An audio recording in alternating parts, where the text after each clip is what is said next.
On va parler du paludisme, également appelé malaria. La maladie fait près de 500 000 morts par an, principalement en Afrique.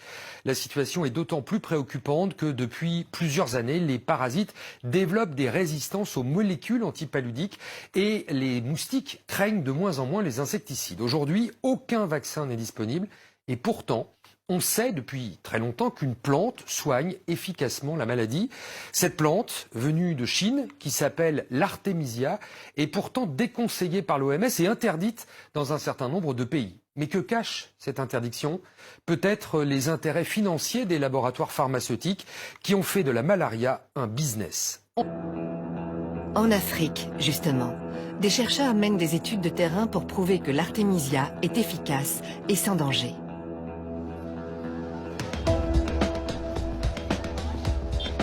Nous sommes à Kindu, sur le fleuve Congo, dans la province du Maniema. Le docteur Jérôme Munyangi est un jeune chercheur congolais qui prend des risques.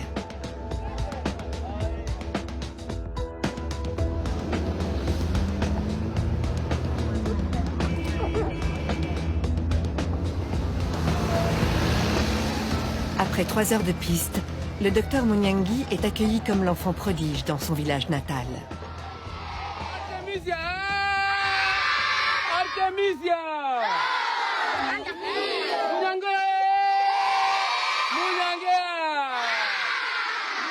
Les écoliers font la fête à l'homme qui les débarrassera peut-être de la malaria.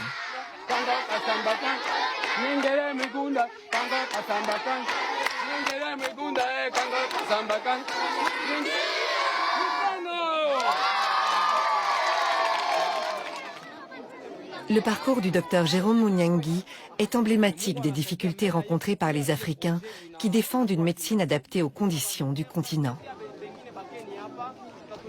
Mon premier contact avec l'artémisia, suite à une crise de paludisme que je fais à Kinshasa. C'était un paludisme résistant, parce que j'avais déjà pris des antipaludéens, ça ne marchait pas. Et un ami qui travaille déjà avec l'artémisia m'a proposé la plante comme traitement. Je lui ai dit, bon, je n'aime pas les charlatans avec les plantes, qui traitent avec des plantes. Il a insisté beaucoup. Et le 3e jour, je me sentais déjà très bien. Il n'y avait plus de maux de tête, il n'y avait plus de fièvre, ainsi de suite. Et à la fin du traitement, le 7e jour, je suis parti refaire les examens des laboratoires. Tout était vraiment très bien. Je n'avais plus de plasmodium. Et voilà, et c'était mon premier contact avec la plante artémisia. Pressionné par ce résultat, le docteur décide de consacrer la suite de ses études à la plante. Son diplôme de médecine et quelques feuilles d'artémisia sous le bras, il entame une maîtrise S-Sciences à Paris. Après 3 semaines d'analyse, nous étions vraiment très étonnés par le résultat que nous avons observé au laboratoire. Le professeur qui travaillait avec moi était très étonné. Elle a refait les examens elle-même. Je me rappelle encore l'un de mes professeurs qui me dit, voilà, et ça c'est une bombe. Et on ne peut pas que cette bombe puisse sauter dans notre laboratoire parce que juste les subventions des laboratoires proviennent de firmes pharmaceutiques. Et on a arrêté la recherche. On m'a même arraché mon cahier de laboratoire où il y avait des manipulations. Et tous les échantillons d'artémisia que j'avais amenés au laboratoire étaient confisqués. On a amené ça au bureau du directeur des laboratoires. Pratiquement exclu de l'université et privé de bourse, le docteur Munyangi refuse d'abandonner. Il prend contact avec Lucille Cornet-Vernet, qui va l'aider à poursuivre ses recherches. De personnes, donc là on a fait sur 1000 patients, et donc j'ai à ce moment-là commencé à chercher les fonds. Donc ces études ont été financées en fait par des amis, par des fondations, par des entreprises, simplement parce qu'ils croient vraiment qu'une plante peut être la solution pour ce fléau apocalyptique qu'est le palu en Afrique.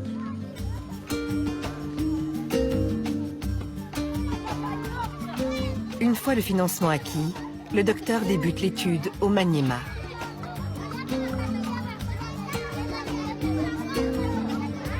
« 1000 patients porteurs du falciparum sont identifiés.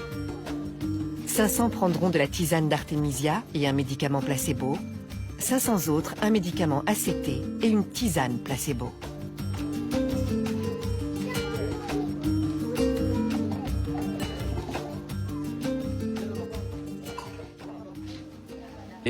Et la tisane, les deux avaient un bon résultat clinique. Mais quand vous faites la parasitologie, vous allez trouver que les malades qui étaient sous tisane, il y avait disparition de la charge parasitaire. Mais tandis que les malades qui étaient soumis sous traitement ACT, il y avait encore des parasites dans l'air sang, même si leur état clinique était déjà amélioré. Oui. Les résultats sont en effet spectaculaires. Alors que les médicaments ACT sont jugés efficaces à 80%, la tisane affiche un score de 97%. Et sans effet secondaire, contrairement aux médicaments. Le résultat était surprenant, positivement, et c'est là que les ennuis commencent avec la médecine conventionnelle. Quel genre d'ennui? Le premier ennui, c'est l'interdiction. À la fin de l'étude, nous devions organiser une conférence. Lorsque nous avons remis le résultat au médecin-chef de zone, tout de suite, il s'est interposé. Il a dit « J'interdis, cette conférence n'aura pas lieu et je préfère que Jérôme puisse se taire et pas communiquer ses résultats à la population. » Ils ont vu que la tisane avait un meilleur résultat que les ACT et on nous a fait montrer que les différentes firmes pharmaceutiques risquent de couper leur appui. Et on a trouvé qu'il y avait orgueil, on m'a démis de mes fonctions. À votre avis, d'où viennent ces ennuis? À mon avis, les ennuis viennent de firmes pharmaceutiques. Qu'est-ce qui vous permet de dire ça? Après les publications des résultats, on a dit aux patients que voilà, la tisane était efficace et eux-mêmes l'ont observé. Et là, les patients n'achètent plus les ACT en fait. Nous devenons de plus en plus gênants. J'étais interpellé par un grand dépôt pharmaceutique à Kindu qui m'a dit mais nous avons les ACT, on n'arrive plus à les vendre vraiment à cause de votre étude. Et là, monsieur, vous êtes en train de piétiner sur nos business. Lorsque les médecins congolais parlent des firmes pharmaceutiques, ils ne font pas référence aux multinationales cotées en bourse. Les pressions s'exercent au niveau provincial. Ce n'est pas Big Pharma qui est à la manœuvre, mais les dépôts pharmaceutiques locaux.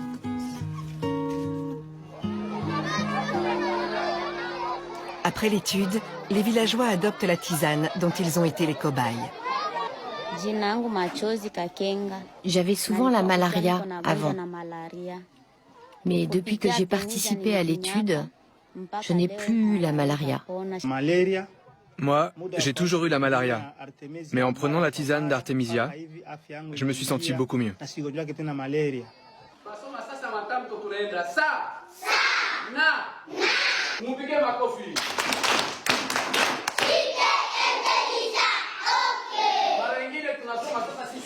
En 2016, à l'école du village, une autre expérience a été menée pendant 6 mois. Les enfants boivent la tisane d'Artemisia 2 fois par semaine, à titre préventif. Aucun écolier n'a attrapé la malaria durant cette période. Pour qu'elle soit validée, il faudrait étendre la recherche à des milliers d'écoliers. Nous avons remarqué que la prise de l'Artemisia a diminué l'absentéisme, même les absences étaient terminées. Le docteur Munyangi a profité de l'étude pour en mener une autre. Les patients sous tisane étaient en fait répartis en 2 sous-groupes. 250 prenaient de l'Artemisia annua et les autres de l'Artemisia afra, l'espèce africaine. Celle-ci ne contient pas d'artémisinine, qui est censée être le principe actif anti-malaria. Les résultats s'avèrent parfaitement identiques dans les 2 sous-groupes. L'étude du docteur Munyangi est achevée depuis 2015. Pour avoir un impact sur la communauté scientifique, il faut qu'elle soit publiée dans un journal médical de référence. Or, les responsables éditoriaux sont méfiants à l'égard des remèdes à base de plantes. Nous avons contacté la Fédération internationale des fabricants de médicaments pour lui demander sa position sur l'Artemisia. Réponse: Nous ne sommes malheureusement pas en mesure d'intervenir dans votre documentaire. Nous n'avons pas trouvé d'experts disponibles pour témoigner sur ce sujet. La santé. Elle l'est aussi pour l'emploi. Ce sont des dizaines d'hommes et de femmes qui ont trouvé du travail dans un nouveau secteur.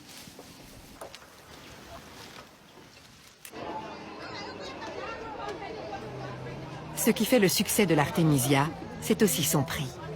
Environ 5 fois moins cher que les médicaments recommandés. On en trouve déjà sur certains marchés.